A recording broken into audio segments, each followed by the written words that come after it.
지금 영상을 찍는 시간은 금요일 장 마감 이후인데요. 금요일까지 시장이 빌빌대면서 한 주 동안 아주 고생을 많이 하셨을 것 같습니다.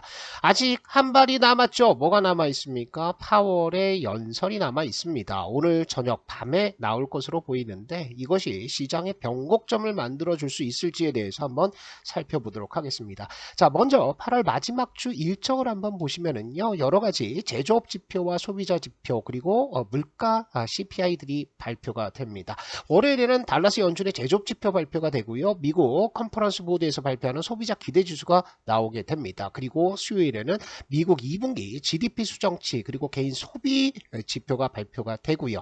목요일에는 7월 미국 개인 소비 그리고 유럽의 CPI가 발표가 돼요. 이 CPI 굉장히 중요한 역할을 할 겁니다. 만약에 유럽의 CPI가 심각해진다라고 했을 때는 두 가지 측면으로 볼 수가 있겠죠. 유럽의 경기가 안 좋아지고 있다, 안 좋아질 수 있다, 이런 것들이 나올 수가 있는 반면 유럽이 만약에 그러면 금리 인상을 더 공격적으로 한다라고 했을 때는 달러 약세 요인으로 작용할 가능성들도 있습니다. 그래서 양방을 다 봐야 되는 거고요. 금요일에는 미국의 8월 고용 보고서가 발표가 됩니다. 이번에는 고용이 좀 둔화가 됐는지 확인을 해야 될 것 같고요. 미국 ISM 제조업 지표가 나오는데 지금 ISM 제조업 지표는 조금 부진할 것으로 예상이 되고 있어요. 왜냐? S&P 글로벌에서 발표하는 제조업 지표, PMI 지표들이 일제히 약세로 전환을 했다라는 거죠. 그래서 요 제조업 지표 향방이 앞으로 한국 증시의 추세적인 상승이냐 아니면 조금 더 쉬어가느냐 이런 것들을 결정을 할 겁니다. 그러나 어찌됐든 지금 변곡점을 만드는 것은 큰 산 엔비디아는 넘었는데 또 하나 잭슨홀이 남아있는 상황이고요. 지표들, 매크로 지표들의 변화가 필요한 상황입니다. 하나씩 설명을 드리도록 할게요. 자, 우리가 지난주 영상에서 걱정을 했던 것은 뭡니까? 엔비디아의 실적이 과연 잘 나올 것이냐. 그래서 사람들이 굉장히 불안해했다라는 거죠. 시장의 기대치가 너무나 높아졌었습니다. 그래서 실적 발표 전에 매도하는 흐름들이 좀 나왔었는데 실제로 실적을 보고 나니까 깜짝 놀랄 정도로 어마어마한 실적을 발표를 했습니다. 매출이 135억 달러를 돌파를 해버렸어요. 이게 가이던스가 얼마였습니까? 110억 달러에서 120억 달러 수준으로 나오면 아주 양호하다라고 생각들을 했었죠. 그런데 이것을 넘어서는 135억 달러 아주 큰 성장 흐름들을 보여줬고요. 실제로 수익들을 한번 보니까 이거 보세요. 오퍼레이팅 인컴 영업이익이 68억 달러입니다. 그러니까 영업이익을 대략적으로 한 달에 2조씩을 쓸어 담으면서 엄청난 이익률까지 보여주고 있다는 거죠. 이렇게 실적을 발표하고 나서 엔비디아는 장 마감 시간의 거래에서 10% 가까운 급등세를 보였는데 정작 본장에 들어가서는 밀려버렸습니다. 0.1% 상승으로 끝났고 나머지 반도체 업체들은 일제 급락세를 보였는데 그 이유는 바로 이겁니다. 시장의 분위기가 매파로 기울고 있어요. 그래서 심리적인 흐름들을 보면 엔비디아의 실적에 대한 우려감 때문에 시장을 한번 갖다 팼다가요. 이것에 환호해서 올랐다가 이번에는 뭐다? 잭슨홀에서 발표하는 파월의 연설에 대한 우려감들 때문에 다시 시장을 박살을 내고 있는 겁니다. 일단 연준 위원들은 매파 쪽으로 좀 기울고 있습니다. 수장 콜린스 연방은행 총재가 0.25%포인트의 추가금리 인상을 지지한다라고 밝혔죠. 보스턴 연방은행 총재인데 25bp 추가금리 인상을 한다라는 것들 때문에 지금 페드와치에서 나오는 금리 인상 확률을 보시면은 이렇게 증가를 합니다. 32%대에서 이게 어디까지 올라갔냐면 40%까지 올라갔습니다. 그러니까 9월달 FOMC 회의에서는 동결을 가고 11월달에 이렇게 한 번 더 금리 인상을 할 것이다 라는 우려감들이 있다라는 거죠. 이렇게 되면은 당연히 시장 금리는 상승하는 흐름들을 보여줄 겁니다. 자, 보세요. 미국의 10년물 국채 금리를 보시면 4.3%를 넘어섰습니다. 금리가 이렇게 올라간다는 것은 간단하게 국채 가격이 떨어진다는 거고요. 이렇게 올라가는데 여러 가지 요인들이 있었습니다. 가장 큰 요인은 재무부에서 TGA 계좌 확충을 위해서 국채 발행을 크게 늘렸습니다. 국채 발행을 늘린다고 해서 무조건 국채 발행이 성공하는 것은 아닙니다. 미국의 국채를 많이 팔기 위해서는 결국에는 어떻게 된다? 국채 가격을 떨어뜨리는 겁니다. 국채 금리를 올릴 수밖에 없다라는 거죠. 그래서 이렇게 금리, 시장 금리도 같이 상승하는 모습들을 보여줬었는데 이제 고점을 치고 좀 내려오는 구간에서 다시 요거를 쳐 올리고 있는 것, 요것은 뭐 때문이다? 지금 수장 콜린스와 같은 연준 위원들이 11월 달에 25bp 추가 인상을 얘기를 하면서 시장 금리가 반영을 하고 있다는 거죠. 국채 금리가 올라간다는 것들은 성장주, 나스닥 빅테크뿐만 아니라 IT 섹터에도 굉장히 안 좋은 영향을 미치죠. 그래서 이것은 시장에 분명히 부담이 되고 있을 겁니다. 그리고요, 국채 금리를 올려서 국채 발행을 늘린다라는 것은 미국으로 들어오는 자금들을 늘리는 효과를 가져오죠. 그래서 달러에 대한 수요가 증가를 합니다. 그래서 요즘 들어서 이렇게 달러 인덱스가 강세로 가고 있는 거예요. 국채 금리가 이렇게 올라간다라는 것은 우리나라와 같은 신흥국 증시에는 굉장히 힘든 상황을 연출을 할 수가 있습니다. 이것을 뭐 작년에 흐름들을 한번 보시면은, 자, 작년에 시장이 폭락하는 과정을 보시면 이렇습니다. 달러가 양적 완화 때문에 흔해지면서 달러 인덱스가 저점을 쳤죠. 그리고 나서 미국이 금리 인상을 하면서 달러의 가치는 점점 올라가면서 달러 인덱스도 올라갔죠. 이 과정 2022년에 얼마나 힘들었습니까? 이렇게 올라간 것은 결국 신흥국 증시의 급락을 불러일으키는데 최근 들어서 104.2까지 올라가면서 요게 105선까지 올라간다라고 했을 때는 굉장히 어려운 흐름들이 나올 수가 있어요. 그래서 요것은 어쨌든 104에서 105선 사이에서 걸려서 다시 하락으로 내려와야 되는 구간들이다. 그래서 요 달러 인덱스 잘 살펴보시면 좋을 것 같고요. 요즘에 신기한 것은 달러 인덱스가 올라갔음에도 불구하고 원달러 환율은 굉장히 잘 버티고 있다는 겁니다. 이게 신기해요. 과거 같은 경우에는 원달러 환율이 이렇게 올라가면서 시장에 부담을 줬었는데 최근에 달러 인덱스 어떻습니까? 내려왔다가 다시 올라가죠. 이렇게 원달러 환율은 1320원대에서 버티고 있는 모습을 보여주고 있습니다. 여러 가지로 해석을 할 수가 있을 텐데 한국 시장에 투자하기 위해서 대기하고 있는 자금들의 수요 때문에 원화가 조금 버티고 있다, 이렇게 볼 수도 있겠죠. 심리적으로 돌아서는 게 좀 필요합니다. 그러기 위해서는 금요일 밤 11시 정도에 나오는 파월의 연설들을 좀 봐야 될 것 같아요. 파월이 지금까지는 시장에 계속해서 좀 충격을 줬었습니다. 잭슨 홀 연설이 시장의 예상치를 계속해서 빗나갔던 적이 많았다라는 거죠.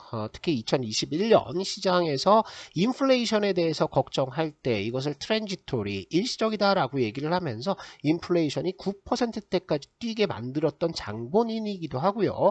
2022년 잭슨 홀 미팅에서는 안 그래도 시장 폭락하고 나락으로 가고 있는 상황에서 인플레이션을 잡아야 된다, 이런 얘기를 반복적으로 하면서 아주 매파적으로 나왔던 거, 이런 트라우마가 있는 겁니다. 그러니까 종잡을 수 없는 입이라는 거죠. 시장은 조금 보수적으로 대응을 하고 있는 거고, 그래서 종목들의 힘이 그렇게 세지 않고 기회가 되면 매도 흐름들이 자꾸 나오고 있다, 이렇게 보시면 될 것 같습니다. 자, 우리 시장에 이슈는 하나 큰 게 있죠. 뭐가 있냐면 8월 31일 종가를 기준으로 MSCI 분기 리밸런싱이 있습니다. 구선 종목 변동이 되는데 CJ와 이마트가 편출이 될 거예요. 그리고 에코프로, 한미반도체, 하나오션, JYP, 엔터가 편입이 되면서 드디어 이쪽으로 패시브 매수세가 들어갈 겁니다. 9월 1일부터 시작해서 자금 집행이 될 텐데, 이렇게 자금들이 들어오게 된다면 이 종목들은 일단은 조금은 안정화 구간으로 들어가지 않을까 생각이 들어요. 주요 종목들, 또 지수의 기술적 흐름들 한번 짚어봐야 되겠죠. 최근 들어서 차트 흐름들을 잘 안 봤었는데,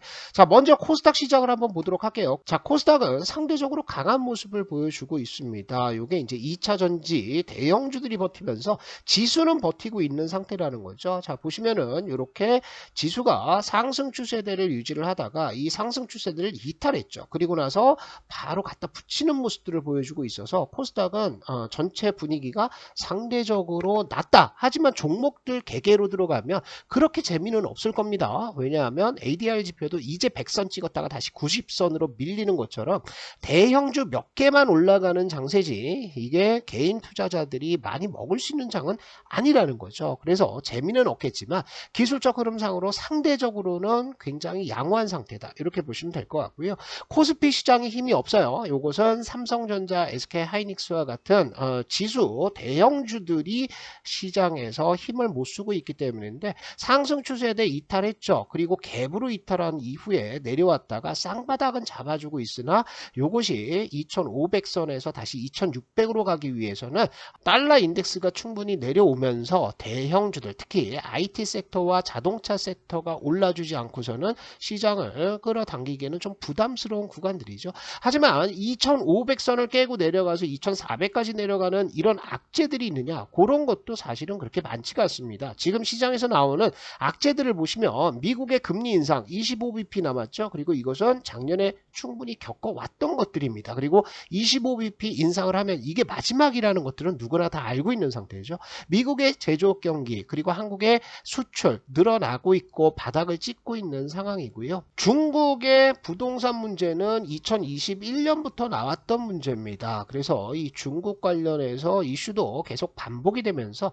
크게 시장에 충격파를 던지면서 이걸 박살낼 정도의 이슈가 아니다라고 판단이 드는 거죠. 자, 종목들을 하나씩 살펴볼게요. 자, 먼저 삼성전자입니다. 삼성전자는 7만원대 안착하는 구간을 보였다가 이것이 시장이 밀리면서 이렇게 하락 추세를 만들고 있는 상황입니다. 그래서 이 하락 추세에 상단부까지 목요일날 급등을 했다가 밀려 내려오는데 이제 브레이크가 어디에 걸리느냐, 그게 이제 문제가 되겠죠. 그래서 66,000원대 전후에서는 한번 브레이크가 걸리고 상승 반전을 누리지 않느냐, 이렇게 생각이 들고요.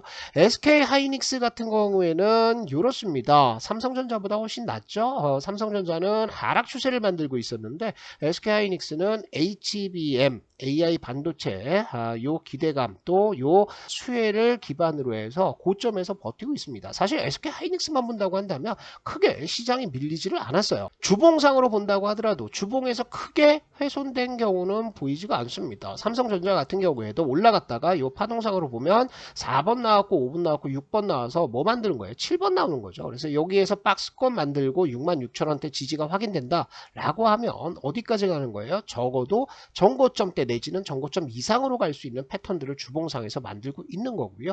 SK하이닉스는 아직까지 7번도 내리지 않고요. 21선 훼손도 하지 않고 10주선에서 버티고 있다. 그럼 이건 5번이라는 거죠. N자 파동 또 나온다는 거예요. 그래서 올라가서 13만 3천원에서 13만 5천원까지도 지금 볼 수 있는 구간이다. 그래서 너무 나쁘게만 생각할 필요는 없습니다. 다만 시장의 상승을 이끌었던 하나오션과 같은 조선 업종들을 보시면 조선주들 무섭게 오르다가 이렇게 갔다가 박아버리는 거죠. 그러니까 4번 나왔다가 5번 나와서 6번 갔는데 볼린저 밴드 돌파 못하니까 내려왔어요. 그럼 이건 추가적으로 여기까지 내려와서 박스권 만드는 흐름들이 필요하다라는 거죠. 특히 하나오션이 2조 원대 유상 증자 발표를 하면서 조선업종 전체적으로는 센티가 많이 안 좋아졌습니다. 어떤 느낌이냐면 조선업종의 수주 잔고를 보고 굉장히 환호했던 사람들이 이제는 맞다, 조선주들은 돈이 없지 라는 것들을 깨닫기 시작한 거죠. 그래서 브레이크가 걸릴 수밖에 없는 거고요.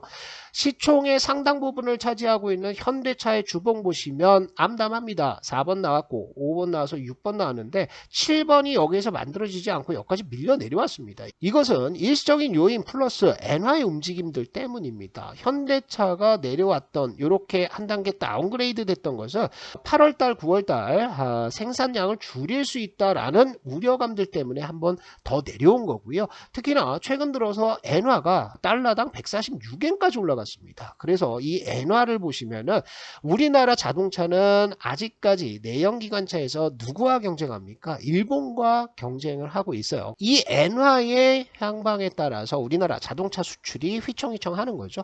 엔화가 이렇게 약세로 간다라고 한다는 것은 일본 자동차 수출의 경쟁력이 더 세진다라는 거고요. 이런 엔화 약세 흐름들이 어느 정도 잦아들어야지 자동차 업종들은 반전할 가능성들이 있어 보인다라는 있다는 거죠. 2차 전지 쪽을 보면요. 삼성 SDI라든지 LG 에너지 솔루션 뭐 고만고만합니다. 다만 양극재 쪽 코스닥 시장 지수를 움직이는 에코프로와 에코프로 BM의 차트를 보시면 이번 주 내내 강세름들을 좀 보였어요. 상당히 상승을 하면서 지수는 땡겨놨다. 그리고 에코프로 BM도 이렇게 10주선에서 N자 파동 나오면서 업사이드는 좀 열어놓은 상태죠. 그리고 LNF도 바닥까지 갔다가 지금 반등하는 흐름들이 금요일장 나오면서 일단 볼린저 밴드 이탈은 안 하고 있는 상태죠. 자, 그리고 뭐 은행주라든지 그리고 증권 관련주들 뭐 바닥에서 탈피는 하고 있지만 이게 굉장히 뭐 큰 이슈를 가져오거나 아니면 주도 업종이 되거나 이러기는 어렵습니다. 아직은 안 돼요. 그리고 현대제철을 비롯해서 현대 BNG 스틸이라든지 아니면 고려 아연과 같은 철강 업종들도 아직까지 바닥을 탈피하지 못하고 있다. 이렇게 바닥에 있는 종목들은 지금 보는 게 아닙니다. 다만 최근 들어서 제약업종 그리고 바이오 쪽에서 상승 흐름들이 굉장히 세게 나온 부분들도 있는데요. 셀트리온과 셀트리온 헬스케어 그리고 셀트리온 제약 이런 것들 보시면은 뭐 합병을 하고 어쩌고 한다고 하더라도 바닥에 있습니다. 그러니까 이런 거를 말씀을 드리는 거예요. 뭐냐면 바닥에 있는 종목들이 바닥권을 탈피하는 것처럼 해서 들어갔지만 이 바닥을 완전히 탈피해서 상승 추세로 가는 것은 그 시기를 알기도 어렵고요. 그리고 매물대가 굉장히 많기 때문에 바닥에 있는 종목들은 되도록이면 건드리지 않는다. 이렇게 보시면 될 것 같습니다. 전체적으로 우리나라 시장의 주도 업종들은 상당히 많이 밀려 있는 상태입니다. 그래서 우리가 기대 걸어봐야 될 것은 2차 전지가 버티고 있는 상황에서 이 후속타를 누가 쳐주느냐 결국에는 IT와 자동차 쪽에서 들어올려야지 우리 시장의 상승 추세가 이어질 수도 있다. 이렇게 보시고요. 여러분들이 체크하실 것은 금요일 밤에 나오는 파월의 연설 거기에 따라서 달러가 약세로 가느냐 아니면 추가 강세로 가면서 시장이 1, 2주 더 밀리느냐 이런 것들을 한번 체크를 하시면서 좀 여유를 가지시고 대응을 하시면 좋을 것 같습니다.